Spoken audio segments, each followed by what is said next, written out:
तो हेलो दोस्तों, मेरा नाम है राम और मैं स्वागत करता हूँ आप सभी का डिजिटल दिल्ली चैनल पर।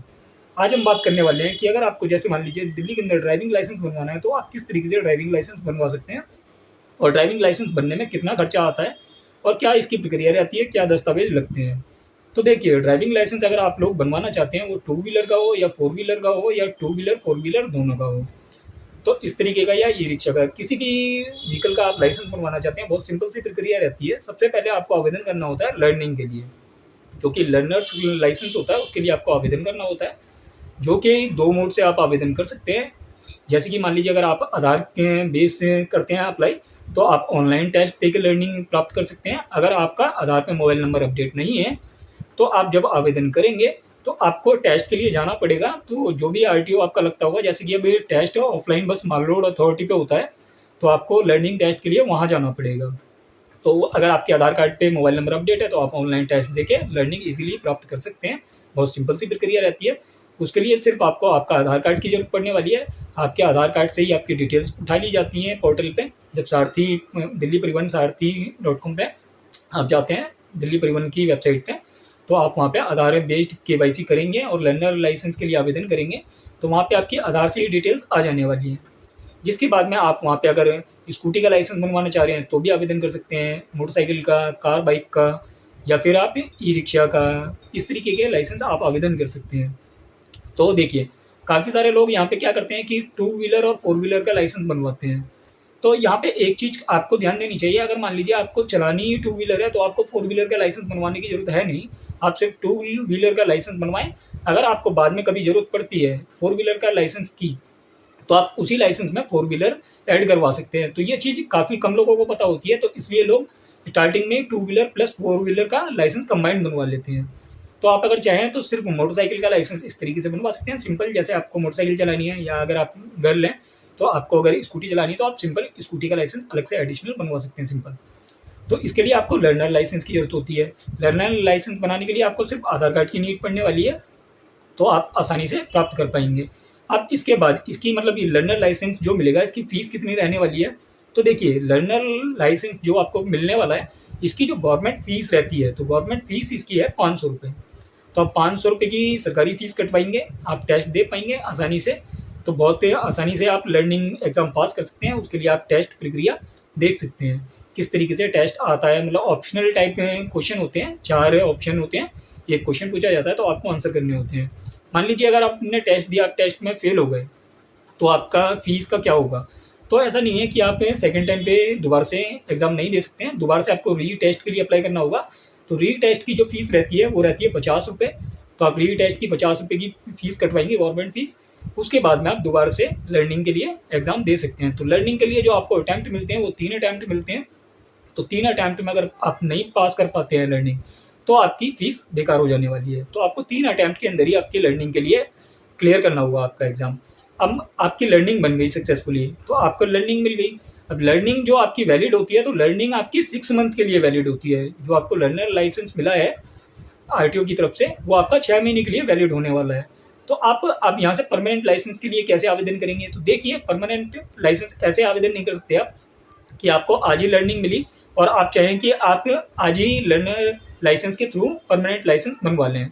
तो पक्का डीएल बनाने के लिए आपको कम से कम 1 महीने के लिए वेट करना पड़ेगा। तो आप अगर चाहें तो देखिए, 6 महीने के लिए लर्निंग आपकी रहती है, तो 6 महीने में आप अच्छे तरीके से गाड़ी चलाना सीख सकते हैं। तो आप पहले किसी भी ट्रेनिंग इंस्टीट्यूट से गाड़ी चलाना सीख लें, उसके बाद खुद ही एग्ज़ाम दें तो ज़्यादा अच्छा है। क्योंकि क्या है, आजकल वीडियो रिकॉर्डिंग होती है, जब आप व्हीकल टेस्ट देने जाते हैं तो वहाँ आपको वीडियो रिकॉर्डिंग में टेस्ट देना होता है, तो ट्रैक के ऊपर। तो आप वहाँ पे अगर थोड़ी सी भी गलती करते हैं तो वहाँ पे आपको फेल कर दिया जाता है। तो आप अच्छे तरीके से व्हीकल चलाना सीख लें, उसके बाद में अगर आप टेस्ट देते हैं तो बहुत आसानी से टेस्ट पास कर पाएंगे। और आप यहाँ पे पहला महीना जैसे आपका लर्निंग के बाद 1 मंथ कंप्लीट होता है तो परमानेंट लाइसेंस के लिए आवेदन कर सकते हैं। तो परमानेंट लाइसेंस के लिए जब आप आवेदन करेंगे तो उस टाइम पे आपको ज़रूरत पड़ेगी। तो आपका देखिए, लर्नर लाइसेंस जो है उस पर एप्लीकेशन नंबर रहेगा, आप वहाँ से पक्के लाइसेंस के लिए आवेदन कर सकते हैं। जिसकी कितनी फीस रहने वाली है, तो उसकी फीस भी रहेगी आपकी 500 रुपये, जो सरकारी फीस है। आपको 500 रुपये की गवर्नमेंट फीस पे करनी होगी। उसके बाद में आप अपॉइंटमेंट ले सकते हैं और आप ये भी ट्रैक सेलेक्ट कर सकते हैं कि आपको दिल्ली के अंदर किस ट्रैक पे टेस्ट देना है। ये आपके हाथों में है और आप अपने हिसाब से डेट ले सकते हैं, अपने हिसाब से टाइमिंग ले सकते हैं। तो ये सारी सिंपल चीज़ें हैं, आप बहुत आसानी से कर सकते हैं। अब अगर आपको मान लीजिए जैसे कि कार और बाइक का कंबाइंड लाइसेंस बनाना है तो उसकी फ़ीस में अंतर है। तो अगर आप कंबाइंड लाइसेंस बनाते हैं तो वहाँ पे जो फ़ीस लगेगी आपकी वो लगेगी 950 रुपये गवर्नमेंट फ़ीस है। तो आपको 950 रुपये की गवर्नमेंट फ़ीस देनी होगी और उसके बाद सेम प्रक्रिया रहेगी जैसे कि आपको परमानेंट लाइसेंस के लिए आवेदन करना है। तो परमानेंट लाइसेंस के लिए आपको टेस्ट देने जाना पड़ेगा और आप अपना खुद ट्रैक सेलेक्ट कर सकते हैं किस ट्रैक पे आपको टेस्ट देने के लिए जाना है और डेट आप खुद सेलेक्ट कर सकते हैं। तो वहाँ पे जो परमानेंट लाइसेंस की फ़ीस रहेगी, परमानेंट लाइसेंस की फ़ीस वहाँ पे भी 500 रुपये रहने वाली है। बस लर्निंग में आपका जैसी व्हीकल आप ऐड करते हैं कोई, तो वहाँ पे उसकी फ़ीस ऐड हो जाती है। तो अगर आप सिंगल किसी व्हीकल की फ़ीस अप्लाई कर रहे हैं तो वहाँ पे लर्निंग के लिए 500 रुपये लगने वाली है। अगर उसके साथ में कोई और व्हीकल ऐड कर रहे हैं तो वहाँ पे उसकी 950 रुपये फ़ीस मान लीजिए, 1000 रुपये मान लीजिए मोटा मोटा, 950 रुपये गवर्नमेंट फ़ीस लगती है। तो आप इस तरीके से आसानी से लाइसेंस प्राप्त कर सकते हैं। और इसके साथ ही जैसे मान लीजिए आप अगर गाड़ी ट्रांसफ़र करना चाह रहे हैं तो गाड़ी ट्रांसफ़र आप किस तरीके से कर सकते हैं। तो गाड़ी ट्रांसफ़र करने के लिए देखिए ऐसा होता है कि जब आप व्हीकल मोटरसाइकिल की फ़ीस अलग है और कार की फ़ीस अलग है। तो अगर आप मोटरसाइकिल ट्रांसफ़र कर रहे हैं, स्कूटी ट्रांसफ़र कर रहे हैं, उसकी 380 रुपये फ़ीस होती है और जो आप अगर व्हीकल कार ट्रांसफ़र कर रहे हैं उसकी 530 रुपये फ़ीस होती है। तो उसमें क्या होता है, दोनों जो सेलर बायर होते हैं उनके दोनों के सिग्नेचर चाहिए होते हैं 29-30 नंबर फॉर्म के ऊपर जो कि सेल लेटर होते हैं। और अगर गाड़ी मान लीजिए फाइनेंस से हो रखी थी तो आपको एनओसी की जरूरत पड़ेगी, 35 नंबर फॉर्म की जरूरत पड़ जाती है। तो एनओसी आपको जिस भी कंपनी से आपने फाइनेंस करवा रखी थी वहाँ से मिलने वाली है, तो उसके थ्रू आप आवेदन कर सकते हैं। और आज के टाइम में जो आप आवेदन करेंगे, मतलब जैसे व्हीकल ट्रांसफ़र करने के लिए ट्राई कर रहे हैं आप, तो व्हीकल जब ट्रांसफ़र करेंगे आप तो आपके दोनों के मोबाइल नंबर पे, सेलर बायर के मोबाइल नंबर पे ओटीपी कोड से वेरीफाई किया जाता है। इसके बाद में आपको कहीं जाने की जरूरत नहीं पड़ने वाली है, आपकी आरसी अपने आप घर पे आ जाती है। तो आप ये बहुत सिंपल सी प्रक्रिया इस्तेमाल कर सकते हैं जिसके बाद आपका व्हीकल भी आसानी से ट्रांसफ़र हो जाता है। अब मान लीजिए आपको डुप्लीकेट डीएल निकलवाना है या आपका डीएल रिन्यू करवाना है तो आपको क्या करना है, तो डीएल आपका डुप्लीकेट, जैसे मान लीजिए आपका ड्राइविंग लाइसेंस खो गया, लॉस्ट हो गया आपसे, तो आपको एक एफआईआर की कॉपी लगानी पड़ती है। एफआईआर आप दिल्ली पुलिस की साइट से लॉस्ट रिपोर्ट काट सकते हैं। उसके बाद में आप उस कॉपी के थ्रू डुप्लीकेट लाइसेंस के लिए आवेदन कर सकते हैं। डुप्लीकेट लाइसेंस की फ़ीस 400 रुपये रहती है, बहुत सिंपल सी प्रक्रिया है उसके लिए भी। बस आपको वहाँ पे आपका जो एफआईआर की कॉपी रहेगी, लॉस्ट रिपोर्ट, आपको वो लगानी होगी। उसके बाद में आप सक्सेसफुली आवेदन कर पाएंगे। और अगर आप उसमें एड्रेस चेंज करवाना चाह रहे हैं, जैसे कि एड्रेस अगर आपका पहले कुछ और था, आप नए एड्रेस पे लाइसेंस मंगवाना चाह रहे हैं, तो उसकी फ़ीस एडिशनल हो जाती है, 200 रुपये एक्स्ट्रा लगते हैं उसमें, जो कि आपकी 600 रुपये राउंड फिगर में फ़ीस बैठने वाली है। इसी प्रकार से आप अगर लाइसेंस रिन्यू करवाना चाहते हैं तो देखिए लाइसेंस रिन्यू करवाना भी बहुत सिंपल सी प्रक्रिया है।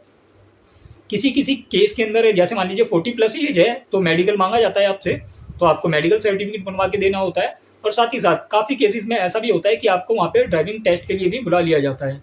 तो काफ़ी सारे केसेस में ये देखने के बाद मालूम पड़ता है कि लाइसेंस में कितना टाइम बचा हुआ है और कितनी एज के अकॉर्डिंग क्या टेस्ट आ रहा है या नहीं आ रहा है। तो अगर मान लीजिए आपकी ज़्यादा एज नहीं है तो आपको सिर्फ मेडिकल लगा के आप आवेदन करेंगे, आपको टेस्ट देने की जरूरत नहीं पड़ने वाली है। और काफ़ी सारे केसेस में आपको टेस्ट की जरूरत पड़ती है। तो आशा करता हूँ दी गई जानकारी आपको अच्छी लगी होगी। जानकारी अच्छी लगी हो तो वीडियो लाइक करें, चैनल सब्सक्राइब करें, दोस्तों के साथ शेयर करें। और अगर आप चाहते हैं ड्राइविंग लाइसेंस के लिए आवेदन करवाना, अप्लाई करना, यानी कि लॉस्ट के लिए, लर्निंग के लिए, या फिर आप रिन्यूअल के लिए या व्हीकल ट्रांसफ़र के लिए, तो आप हमारे से जुड़ सकते हैं। आपको हमारा नंबर व्हाट्सएप वाला स्क्रीन पे देखने के लिए मिल रहा होगा, आप हमारे से व्हाट्सएप पे कनेक्ट कर सकते हैं और अपने काम के लिए आवेदन करवा सकते हैं। धन्यवाद।